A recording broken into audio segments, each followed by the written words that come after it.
Senior anchor person और तजियाकार हामिद मीर ने कहा है कि 1965 के सदारती इंतखाबात में शेख मुजीबुर रहमान ने मशरक़ी पाकिस्तान में जनरल अय्यूब खान के खिलाफ फातिमा जिन्ना की हिमायत करके मादरी मिल्लत को ढाका और चट्टागांग से इलेक्शन जितवाया था, लेकिन बाकी इलाकों में मौलाना भाषानी ने धोखा देते हुए 40 लाख रुपए की रिश्वत के एवज़ मोहम्मद अली जिन्ना की हमशरा की मुखालफत करके इन्हें हरवा दिया। अगर फातिमा जिन्ना मशरक़ी पाकिस्तान से अक्सरियत हासिल कर लेती तो सदारती इलेक्शन भी जीत जाती और यूं पाकिस्तान दो टुकड़े होने से बच जाता, लेकिन अय्यूब खान ने सदारती इलेक्शन जीतकर पाकिस्तान को हरवा दिया।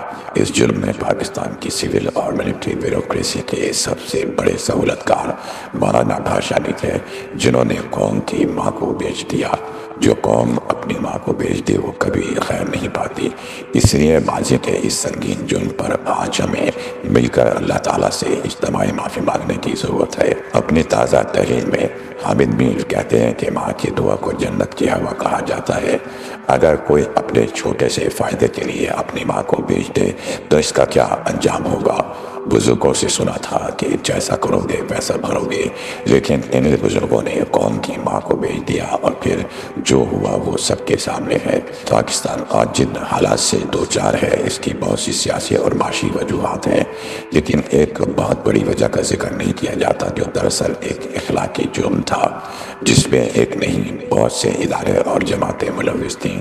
ये जुर्म था 1965 के सदारती इलेक्शन में कुछ बुजुर्ग सियासतदानों की तरफ से मादर मिल्लत मोहतरमा फातिमा जिन्ना के साथ किया जाने वाला धोखा।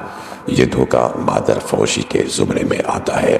कौम की माँ के साथ जो सलूक पाकिस्तान के पहले फौजी डिक्टेटर जनरल अय्यूब खान ने किया इसका तो बहुत जिक्र होता है, लेकिन जो कुछ जनरल अय्यूब के अपोजिशन में शामिल कुछ सियासतदानों ने किया इस पर भी बात करने की ज़रूरत है, क्योंकि जो कुछ हमने कौम की माँ के साथ इसकी ज़िंदगी में किया इसका खमियाजा यह कौम आज तक भुगत रही है। हामिद मीर कहते हैं कि 9 जुलाई मोहतरमा फातिमा जिन्ना का यौम वफ़ात है। यही दिन मेरे वालिद प्रोफेसर वारिस मीर का भी यौम वफ़ात है। मेरे वालिद अक्सर कहा करते थे कि हमने मादरी मिल्लत के साथ अच्छा सलूक नहीं किया। हबीब जालिब की ज़बान से भी मैंने कई बार सुना कि अगर मौलाना भाषानी मादरी मिल्लत को धोखा ना देते तो शायद पाकिस्तान ना टूटता और आज हालात मुख्तलिफ होते। 1997 में मुझे एक साबिक आईजी हाफिज़ मिसबाहुद्दीन जामी की किताब पुलिस क्राइम एंड पॉलिटिक्स पढ़ने का मौका मिला, जिसमें उन्होंने मोहतरमा फातिमा जिन्ना के खिलाफ सदारती इलेक्शन में कराची पुलिस की खुल्लम खुल्ला मुदाखलत का आंखों देखा हाल लिखा। वह 1964 में SP स्पेशल ब्रांच कराची थे और रोहिदाद खान कमिश्नर कराची थे। जामी साहब ने अपनी किताब में लिखा कि एक हुकूमती वजीर अब्दुल गफ्फार पाशा खुल्लम खुल्ला जनरल अय्यूब खान के लिए वोट खरीदते फिरते थे।